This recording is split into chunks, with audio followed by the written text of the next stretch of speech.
Oi, gente. Hoje é dia de um dos meus quadros prediletos. Vai interessar a 7 pessoas, mas em que eu indico discos, livros e filmes fora do ordinário, assim, pouquíssimo conhecidos, mas que eu acho que você deveria conhecer.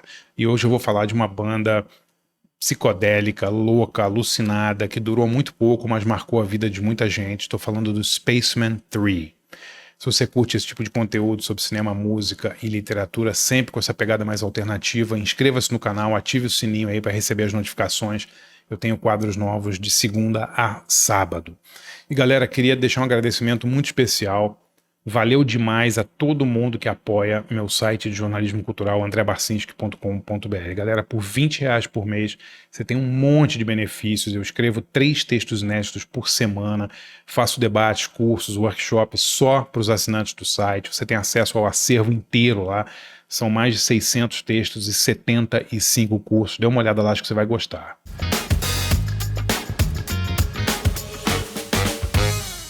Galera, hoje eu quero falar de uma banda que durou muito pouco, pouquíssima gente conheceu enquanto a banda estava na ativa, mas é impressionante o legado desses caras, né? Como eles deixaram uma marca e influenciaram muitas outras bandas. Estou falando do Spaceman 3. Né? Spaceman 3 é uma banda psicodélica, lisérgica, né, é inglesa, surge na cidade de Rugby, na Inglaterra, ali no início dos anos 80, 82, 83, e ele, assim, a banda teve um monte de formações, mas os dois caras que são os dois amigos que fundaram o Spaceman 3 e que estiveram na banda o tempo inteiro são o Peter Camber e o Jason Pierce.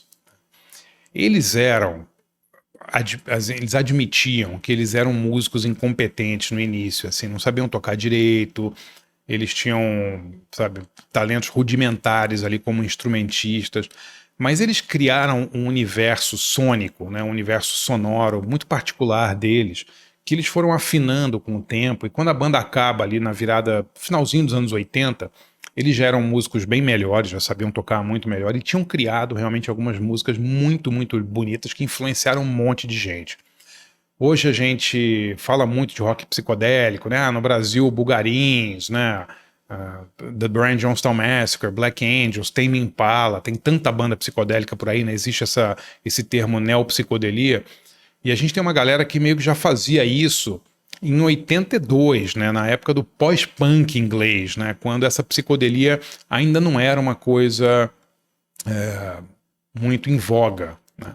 Mas já em 82, 83, o Peter Camber e o Jason Pierce, eles começaram a criar uma música inspirada, assim, com várias inspirações. Né. Quais eram as inspirações deles?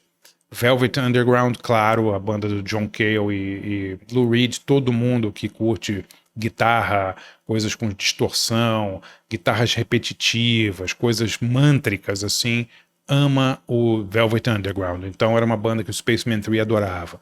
Eles curtiam muito também a psicodelia texana, tipo 13th Floor Elevators, do Golden Dawn, essa galera do Texas que fazia um som de garagem psicodélico muito louco, Rock Erickson, tal, galera do Spaceman 3 era louco por esses caras.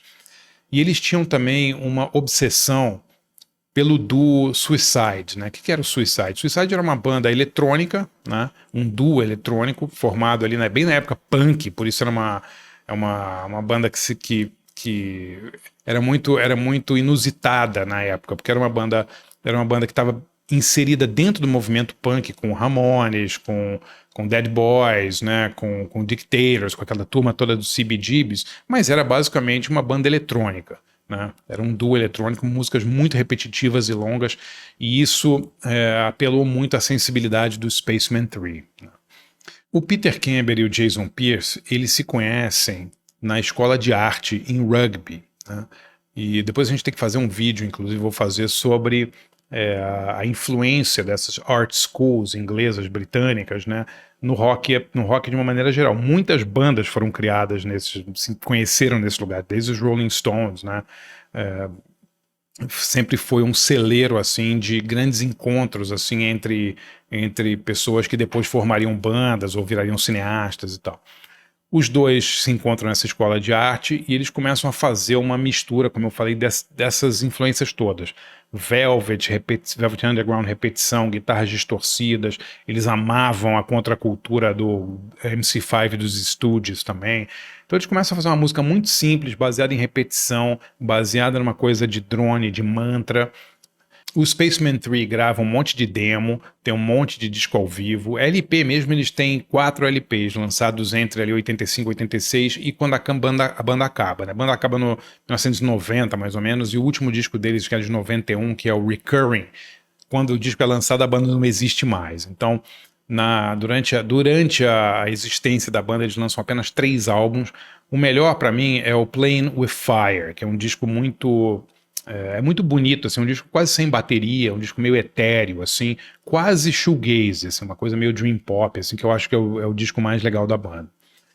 E o que é interessante sobre o Spaceman 3, que eles eram um projeto sonoro, digamos, e um projeto estilístico também, né? Eles tinham um estilo todo pessoal, eles não falavam com a plateia, eles, assim, eles estavam tocando para eles mesmos ali, era uma coisa, assim, eu nunca vi o Spaceman 3 ao vivo, só vi em vídeos, mas quem já viu disse que era uma experiência muito diferente, assim, parecia mais uma performance do que uma performance artística, uma art performance do que propriamente um show, né? Bom, tematicamente, o Spaceman 3 sempre foi muito corajoso, assim, eles sempre falaram abertamente sobre o uso de ácido, o uso que eles faziam de substâncias que alteravam, digamos, a mentalidade deles, né? Eles nunca esconderam isso e as músicas deles eram muito sobre isso, né? Sobre os estados alterados em que eles ficavam tocando esse tipo de música e tomando as coisas que eles tomavam. É realmente a música de doido, assim. A música é lindamente, genialmente maluca. Bom, como eu disse, o Spaceman 3 era a junção desses dois caras, Peter Camber e Jason Pierce. Eles não conseguiram trabalhar juntos por muito tempo, até porque, sabe, muito ego envolvido, eram dois caras com opiniões muito fortes e tal. Eles se separam ali em 1990 e acontece uma coisa curiosa. Os dois, separadamente, têm carreiras musicais muito mais famosas e conhecidas do que individualmente, do que eles tinham em grupo. Né?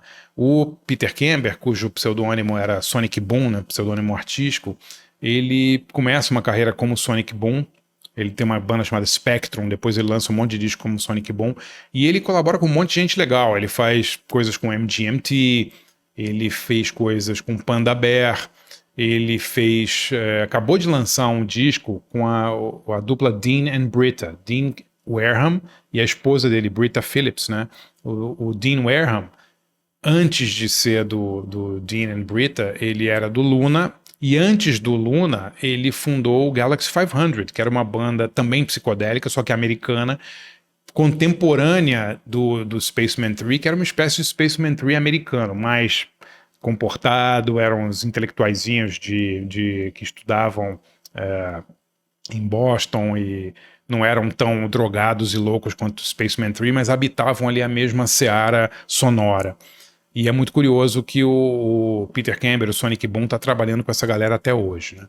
E o Jason Pierce, assim que ele sai do Spaceman 3, ele monta o Spiritualized, que é uma banda absolutamente sensacional, fez um disco clássico, Ladies and Gentlemen, We Are Floating in Space, e o Spiritualized segue, digamos, pegou aí esse cetro psicodélico do Spaceman 3 e levou adiante, né? Você curte Spiritualize, acho uma banda fantástica, tá aí até hoje fazendo grandes shows, e é muito legal ver tanto o Peter Camber, o Sonic Boom, quanto o Jason Pierce se dando bem até hoje. Se você gosta desse tipo de quadro sobre cinema, música e literatura, sempre com essa pegada mais alternativa, galera, conheça lá, explore meu site de jornalismo cultural, andrebarcinski.com.br, acho que vocês vão gostar. R$20 por mês, você tem 3 textos inéditos por semana, tem direito a participar de cursos, debates, workshops exclusivos para os assinantes do site, tem acesso ao acervo imenso do site, com mais de 600 textos e 75 cursos. Conheça lá andrebarcinski.com.br. Valeu, galera, até amanhã.